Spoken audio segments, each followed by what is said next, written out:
Retiro de profundización sobre vivir en la divina voluntad. El tema es la Santísima Trinidad reflejada en la tierra. Los actos triples. Como Luisa, por primera, es la que abre las puertas de la divina voluntad. Esta charla la dio mi papá, basada en un capítulo del volumen 15, pero le empezaron a grabar como a la mitad. Entonces yo voy a empezar a leer la primera parte del capítulo y nos conectamos luego con la parte que sí quedó grabada en mi papá para que se comprenda bien la charla. 24 de enero de 1923. La primera parte del capítulo, Luisa ve a nuestro Señor sumergido en un mar de amarguras y de culpas.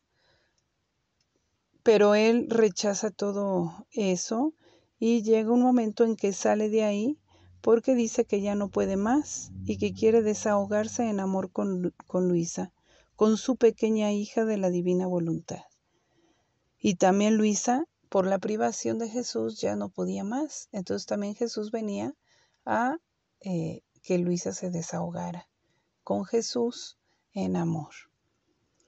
Después al final dice, ya esto es de Luisa, Jesús era todo amor y quería que yo le devolviera los besos, las caricias y los abrazos que él me daba. Entonces, después de esto, comprendí que quería que yo entrara en el mar inmenso de su voluntad para ser consolado del mar de las culpas de las criaturas. Entonces Luisa comprendía que lo que realmente consuela a Jesús es entrar en el mar inmenso de su voluntad para obrar ahí.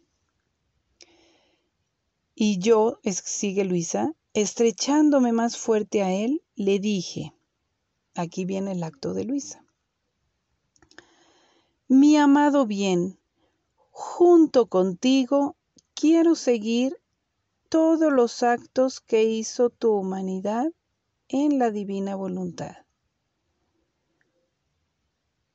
Entonces, para empezar, al obrar en la divina voluntad no es Luisa sola, es junto con Jesús.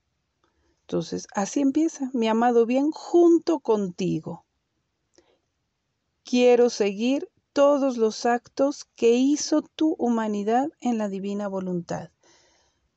Si vemos al principio, o sea, en volúmenes anteriores, Luisa se unía sobre todo a la pasión de Jesús y recorría cada acto de la pasión de Jesús. Aquí, ya en el volumen 15, ya Luisa abarca todos los actos de la humanidad de Jesús porque ya recibió más enseñanzas de nuestro Señor para que se fuera uniendo a los diferentes actos de Jesús. ¿Sí? Entonces, veamos cómo ya abarca más. Junto contigo, quiero seguir todos los actos que hizo tu humanidad en la divina voluntad. A donde llegaste tú, quiero llegar también yo para hacer que en todos tus actos encuentres también los míos. Así que, como tu inteligencia en la voluntad suprema recorrió todas las inteligencias de las criaturas para dar al Padre Celestial la gloria, el honor y la reparación por cada pensamiento de criatura en modo divino, y selló con la luz y con la gracia de tu voluntad cada pensamiento de ellas. Bueno, aquí ya Luisa está también abarcando toda la actividad de la inteligencia de Jesús, todos sus pensamientos de un golpe. Así que como tu inteligencia en la voluntad suprema recorrió todas las inteligencias de las criaturas. ¿Para qué?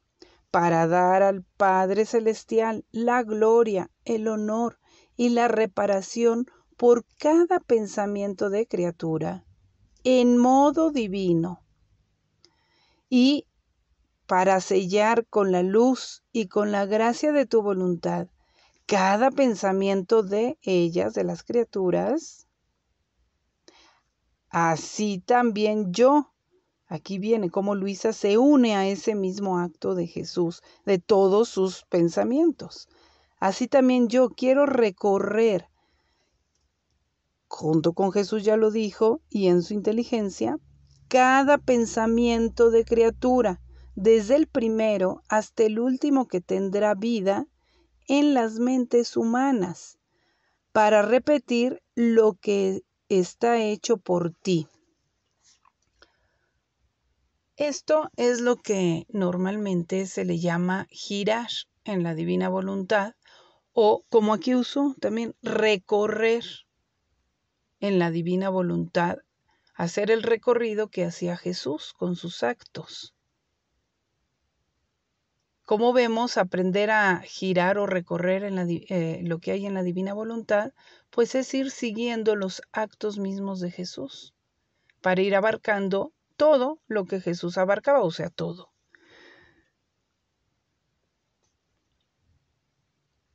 Y aquí viene otro conocimiento más. Es más, escribe Luisa, quiero unirlos con los de nuestra celestial mamá, o sea, con todos los pensamientos de nuestra celestial mamá, pues ella nunca quedó atrás, sino que siempre corrió junto contigo. En volúmenes anteriores, Jesús ya le ha hablado de cómo la Santísima Virgen estuvo al día de cada acto de Jesús, cómo en la divina voluntad ella tenía la vista del alma para ver todo lo que ocurría en la voluntad de Dios misma, o sea, cada acto que iba haciendo Jesús. Ella lo veía con su alma y ella inmediatamente se unía a ese acto de Jesús y quedaban inseparables esos actos. Entonces la Santísima Virgen, y conforme Jesús iba obrando, ella iba obrando junto, se puede decir al mismo tiempo, inseparablemente unida a su Hijo, porque tenían la misma voluntad como vida. Entonces aquí Luisa ya nada más lo dice de pasada, lo da por sabido, ¿no? Pero es esa idea que ya viene desde volúmenes anteriores. Es más, quiero unirlos con los de nuestra celestial mamá, que nunca quedó atrás, sino que siempre corrió junto contigo. Y también con los pensamientos que tuvieron tus santos. A estas últimas palabras, continúa Luisa, Jesús me miró y todo ternura me dijo: hija mía, en mi voluntad eterna encontrarás todos mis actos, así como también todos los actos de mi mamá, los cuales, ambos, envolvían todos los actos de las criaturas, desde la primera hasta la última que deberá existir, como dentro de un manto. Entonces cada acto era como de Jesús y de María, porque ella obraba ahí junto. Entonces era como un manto que se extendía desde la primera hasta la última criatura y desde el primero hasta el último acto de cada criatura, como dentro de un manto. Y este manto estaba como formado en dos partes, como doble, digamos. Una parte se elevaba al cielo para dar a mi Padre, con una voluntad divina, todo lo que las criaturas le debían, es decir, amor, gloria, reparación, satisfacción. Todo al Padre. Y la otra parte, que es la misma, pero es hacia las criaturas, que daba para defensa y ayuda de las criaturas. Así obraron siempre la Santísima Jesús y María. Nadie más ha entrado en mi voluntad divina para hacer todo lo que hizo mi humanidad. Ninguna otra alma. Mis santos han hecho mi voluntad, pero no han entrado dentro de ella para hacer todo lo que hace mi voluntad. O sea, este modo de obrar, como obraba Jesús y la Santísima Virgen dentro de la voluntad divina, ninguna otra criatura había entrado hasta cuando le dice esto a Luisa. Entonces, repito esta última frase. Mis santos han hecho mi voluntad, pero no han entrado dentro de ella para hacer todo lo que hace mi voluntad y tomar como de un solo golpe todos los actos, desde el primero hasta el último, y hacerse actores, espectadores y divinizadores de ellos, o sea, de cada acto de criatura. Porque ese es el obrar de la voluntad divina. Imaginémonos como el sol, ¿no? Como la luz del sol, que desde arriba, como está en lo alto, alcanza a abarcar a la tierra, a toda la tierra. En cambio, quien hace la voluntad de Dios está acá abajo, sí, expuesta a los rayos del sol, recibe todo como una flor, como un árbol, como un campo, recibe todo, pero no abarca a todos los demás campos, a todos los demás árboles, a todas las demás flores. Porque está acá en lo bajo, en su voluntad, en sus límites, en su espacio pequeño. Entonces, con hacer mi voluntad, no se llega a hacer todo lo que mi eterno querer contiene, sino que desciende en la criatura limitado mi querer, por cuanto la criatura puede contener, como esos rayos del sol, que descienden por cuánto límite tiene, pues si es un campo, pues por cuántos límites tiene el campo, hasta sus límites, ahí recibe el sol nada más, no más allá. Una flor recibe, pues por cuánto son los límites de la flor, el tamaño, no más allá. Desciende mi querer en la criatura limitado por cuanto la criatura puede contener. Solo quien entra dentro de él, quien se eleva dentro de él, se ensancha, se difunde como luz solar en los eternos vuelos de mi querer, y encontrando mis actos y los de mi mamá, pone el suyo. Mira en mi voluntad, dice Jesús, mira en mi voluntad. O sea, Luisa estaba mirando con los ojos del alma también como la Santísima Virgen, al entrar en la divina voluntad, tenía esa vista del alma. Dentro de ese habitual estado que Luisa estaba cada vez que veía a nuestro Señor, era en la divina voluntad, es decir, fuera de sus límites, fuera de sí misma. Su cuerpo se quedaba petrificado, pero su alma estaba en la divina voluntad, en esa dimensión divina, en ese, digamos, en ese sol de la eternidad, del punto eterno de Dios, de la divina voluntad, del acto único. Y ahí encontraba todo y se difundía, empezando por encontrar a Jesús y a la Santísima Virgen, que como modelos, al entrar en la divina voluntad, veía todo eso, pues ella iba siguiendo conforme Jesús le iba mostrando. Y vean aquí cómo le dice, mira dentro de mi voluntad. ¿Hay acaso otros actos de criatura multiplicados en los míos y que lleguen hasta el último acto que debe cumplirse en la tierra? Fíjate bien, no encontrarás ninguno. Entonces repito esta última frase para ligarnos ya. Mira en mi voluntad. ¿hay acaso otros actos de criatura, aparte de los de mis actos y los de mi mamá, multiplicados en los míos, y que lleguen desde el primero hasta el último acto que deben cumplirse en la tierra? ¿Tierra? Le dice la señora Luisa. Y Luisa, y aún más, mira bien, no encontrarás ninguno. Esto significa que ninguno ha entrado. Y para nosotros, mira bien, si encontrarás los de Luisa. Esto significa para nosotros que ya hubo una que entró. Esto estaba, le dice Jesús a Luisa, reservado abrir las puertas de mi eterno querer, cerradas por Adán en el pecado, por el pecado original.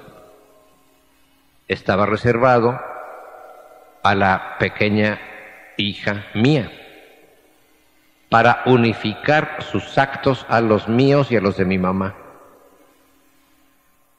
Unificar, no unir, que son cosas distintas. Unificar es hacer de todo, o sea, de dos uno, no dos unidos, sino uno.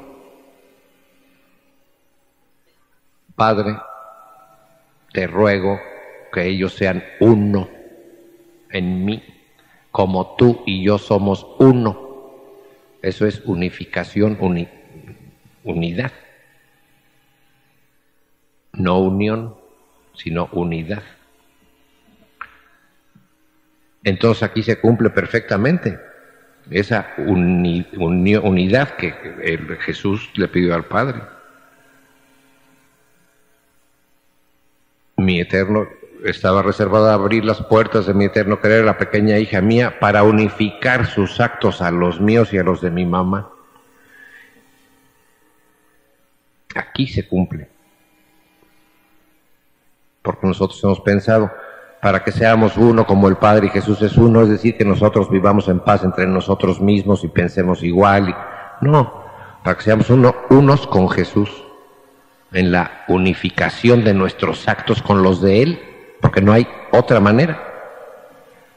¿Cómo podríamos asemejarnos a Él y unirnos a Él, pero si sus actos no son unificados con los nuestros, o los nuestros unificados con los de Él, seguiríamos siendo dos vidas diferentes. Uno que hace unos actos de un modo y otro que hace actos de otro modo, aunque estén unidos. Un poquito se puede decir, utilizando el ejemplo del matrimonio. Es la unión, no la unificación. Yo estoy unido con mi esposa y todos los casados aquí lo mismo.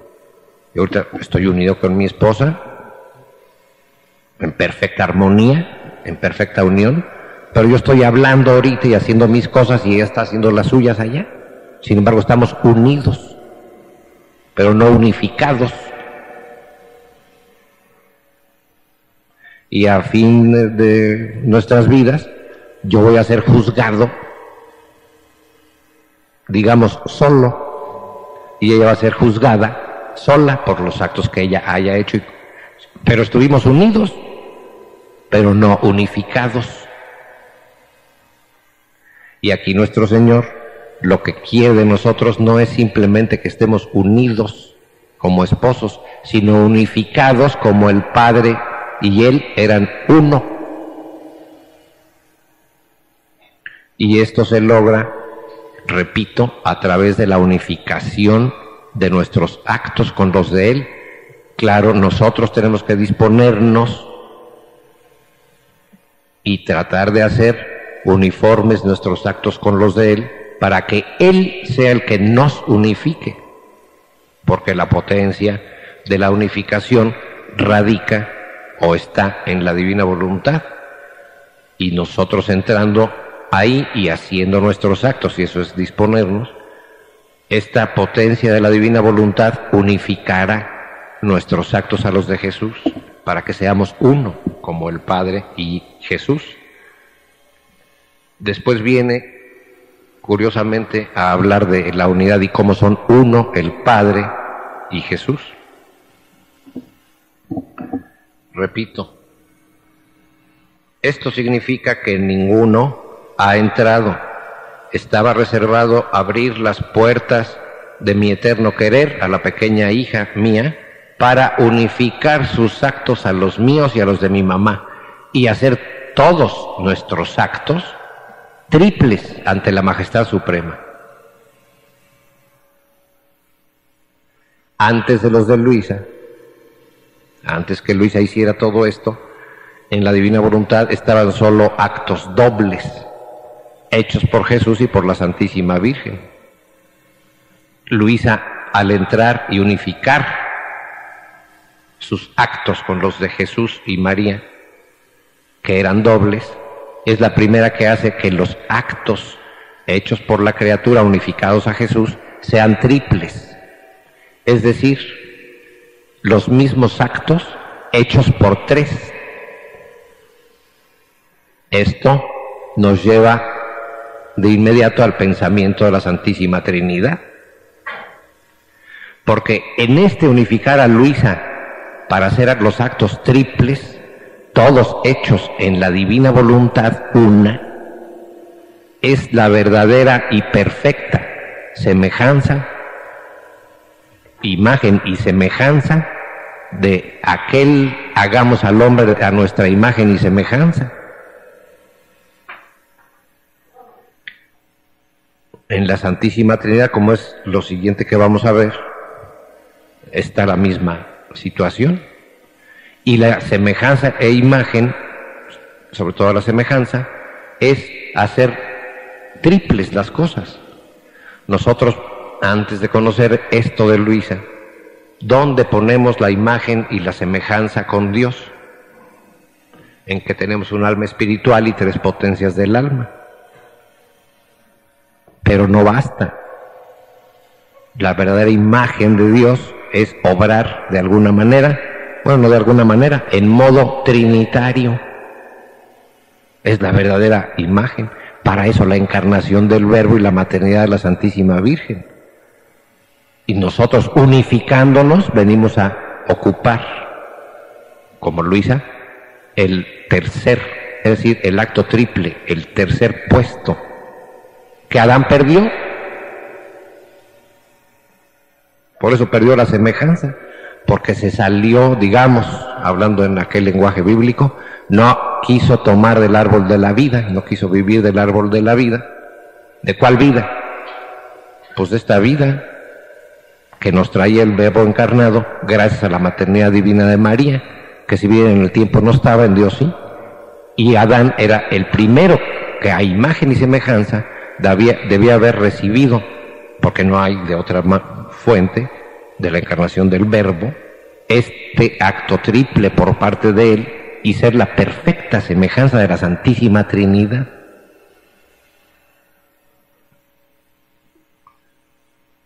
Ahorita tendremos tiempo con lo siguiente de abundar en esto, porque esto es muy importante. Para unificar sus actos a los míos y a los de mi mamá, y hacer todos nuestros actos triples ante la majestad suprema, y para bien de las criaturas. Claro, la misma actitud y actividad que tuvo nuestro Señor, que ya lo dijo hace rato, ante el Padre y para bien de las criaturas. Ahora, habiendo abierto las puertas contigo, pueden entrar otros, siempre que se dispongan a un tanto bien. Y aquí podríamos extendernos en esta última frase durante toda esta charla. Siempre que se dispongan a un tanto bien. ¿Qué cosa no abarca siempre que se dispongan a un tanto bien?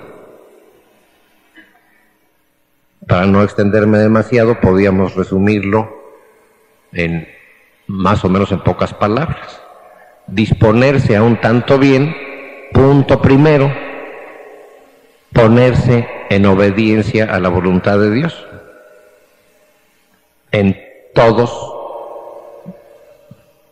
todo lo que ha expresado que debemos ponernos en sintonía. Los 10 mandamientos, los consejos evangélicos, las bienaventuranzas hasta donde se puede, cada quien según su estado, y el magisterio, las enseñanzas de la Iglesia durante los últimos 2001 años. Eso es la primera parte. Para resumirlo, quien vive, por ejemplo, en pecado, pues ese no se está ni siquiera dando el primer paso para disponerse a un tanto bien. Quien no toma todas las enseñanzas de la Iglesia, si no quiere formarse las suyas propias, se sale de toda esta enseñanza y no se dispone a un tanto bien. Hay muchos casos ahora de gente que no está casada y hace vida matrimonial, o bien que estando casado con una persona y habiéndose peleado, no digo divorciado porque no existe, hace vida matrimonial con otra que no es su esposa y pretenden disponerse a un tanto bien. Y ahora con estos criterios actuales parece que lo mismo da vivir en pecado mortal que no. Parece que lo mismo da hacer caso a las enseñanzas de la Iglesia durante 2001 años o no. Parece que todo podemos hacerlo a nuestro modo sin que nos pase nada. Y no nos damos cuenta que quitando de nosotros, alejando de nosotros, todas esas enseñanzas de la Iglesia, sobre todo sobre estos puntos tan prácticos que estoy hablando, nos desviamos completamente, no nos estamos poniendo en orden con la voluntad de Dios expresada en la Sagrada Escritura y el magisterio de la Iglesia, y nos estamos haciendo ilusiones. Entonces, este disponerse a un tanto bien, el primer paso es eso, vivir de acuerdo como Dios quiere que vivamos. Y tomar el caso de los casados, divorciados, que no existe, vueltos a casar, que tampoco existe. Debían decir, y se escucha, pues eso lo oímos todos, no, pues se casó con un divorciado.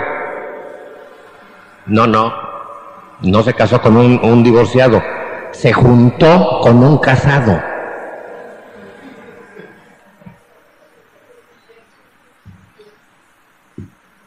No podemos hablar de otra manera, porque lo que Dios unió no lo separe el hombre. No podemos ser nuestros normas de moralidad y hasta cambiar nuestro lenguaje. Yo siempre que digo, no, pues se casó con un divorciado, digo, no, se juntó con un casado. O al revés, se casó con una divorciada, o lo peor, fulanito divorciado se casó con menganita divorciada. No, hay dos casados que abandonaron a sus legítimas esposas, viven en adulterio recíproco. No se puede tener otro lenguaje. Porque teniendo otro lenguaje, yo me acuerdo, para los aquí más grandes, en el rito latino antiguo de la misa, había una frase que se decía en la incensación del altar, que eso todavía se usa, y era de un salmo, y decía así: Dios mío, no permitas que mi corazón se deslice en palabras mentirosas que sirven de pretexto al pecado. No permitas que mi corazón se deslice en palabras mentirosas que sirven de pretexto al pecado. Eso es increíble. Ahora todas las palabras se han deslizado y todos los corazones a palabras que sirven de pretexto al pecado. Y le llaman matrimonio a lo que no lo es y encubren el adulterio y todo con esas palabras. Se casó con un divorciado. No, por favor. Se desliza el corazón a palabras que sirven de pretexto al pecado. Y así de tantas otras cosas. Yo repito, este ejemplo del matrimonio, porque es el que como que nos queda muy delante y lo vemos muy fácilmente y nos explica bien, pero hay otras tantísimas cosas. La castidad en la juventud,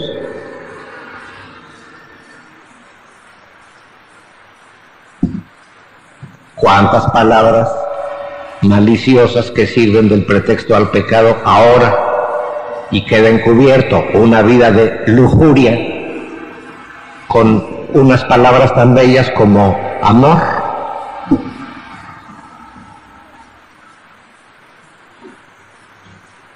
En fin, dos ejemplitos como los primeros pasos que ejemplifican a todos los demás, siempre que se dispongan a un tanto bien, ese disponerse a un tanto bien, que además en todos los otros volúmenes, sobre todo los anteriores al volumen 15, nos llevan a eso, a disponernos a un tanto bien. Los que ya han leído todos los volúmenes anteriores encontrarán en todos unas enseñanzas para ir modelando nuestras almas, nuestros criterios de vida, nuestras costumbres, según un pensamiento verdaderamente católico, según, ahora sí, la voluntad de Dios. Una vida de desapego de las cosas de la tierra, para dejar nuestro corazón realmente libre de las cosas de la tierra, a Jesús para que pueda morar en él. Muchas veces todo esto lo decimos solamente de palabra, pero examinémonos también nosotros ahora, cómo en nosotros ha entrado y hasta dónde ha entrado esa deformación de la vida moderna, y la seguimos tomando, que incluye todo y acepta todo, y lo seguimos tomando en nuestro interior como un criterio o una mentalidad verdaderamente cristiana, formada según el Evangelio, según el magisterio de la Iglesia y sobre todo según el corazón de Jesús. Entonces, en ese sentido, ¿hasta dónde nuestra mente, nuestro pensamiento se ha deslizado en palabras maliciosas que sirven de pretexto al pecado y ya ni cuenta nos damos? Ya no digamos ahora en los demás, sino aún en nosotros mismos. San Pablo a los Corintios, cómo les insiste que no tengamos mentalidad mundana, que se opone a la mentalidad, entre comillas, del Evangelio y de Cristo. Y en eso nosotros, creo yo, hemos sido más o menos arrastrados por esta corriente de mundanidad actual y no sabemos ya muchas veces si nuestra mentalidad y nuestra moralidad coincide con todo el magisterio de la Iglesia y lo que Jesús nos dice en el Evangelio y lo que el Dios del Sinaí, y lo damos como una cosa, como una unidad en que todo cabe aquello y cabe también toda esta modernidad donde el pecado y la virtud tienen el mismo color y muchas veces ya no somos capaces de reaccionar y decir eso no es así y no voy a vivir así y no voy a aceptar esto, llueve o truene. ¿Por qué? Porque va contra mi moralidad, contra mi formación de verdadero cristiano. Como les digo, me podía ya pasar aquí bastante rato. Otro caso sencillo y que nos pasa a todos diario, la televisión. Por un lado estamos formados en nuestro criterio cristiano con una serie de conceptos que aceptamos desde luego. Pero cuando nos ponemos delante de la televisión parece que se nos olvida todo. Y no tenemos juicio para decir, eso no, sino síganle viendo. Telenovelas, divorcios, todo, eso sí somos católicos y nos pasan delante de eso y no reaccionamos. Parece que en nuestro interior se ha formado un doble criterio. Que lo mismo pasa a la virtud de un matrimonio bien llevado, que lo que nos ponen delante y no reaccionamos. Y volví al matrimonio, pero en la televisión nos tragamos todo.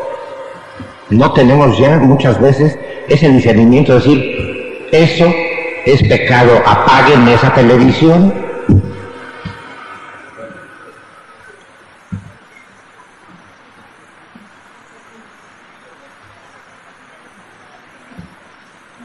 En fin, ahora, habiendo abierto las puertas, pueden entrar otros, siempre que se dispongan a un tanto bien. Entonces, yo he continuado junto con Jesús, girando en su voluntad, para hacer lo que estaba hecho por Él. Luego hemos visto juntos la tierra. Oh, cuántas cosas horribles se veían.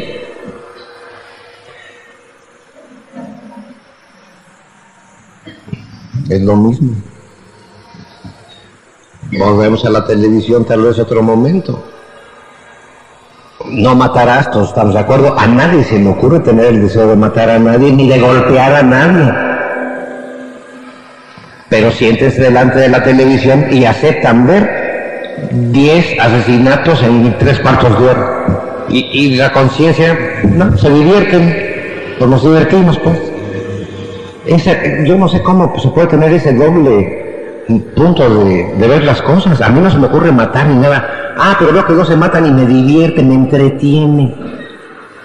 O que no sé llegar al fondo de las cosas, o ya no tengo conciencia, o qué está pasando, lo que veo no veo, o lo que pienso no pienso, o qué sucede. Un niño, un joven a los 10, 12 años, según dicen las estadísticas, ha visto 8,000 asesinatos en su vida. ¿Eso es formación cristiana? Bueno, como les dije, no quisiera yo ya extenderme más porque... Ahora, repito, habiendo abierto las puertas pueden entrar otros, siempre que se dispongan a un tanto bien.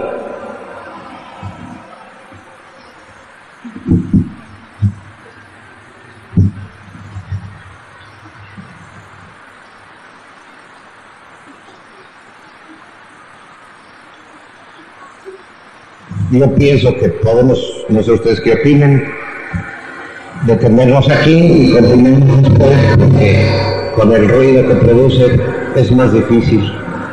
Mientras tanto, pues continuemos pensando en esto y ya después que haya mejores condiciones, continuamos pensando.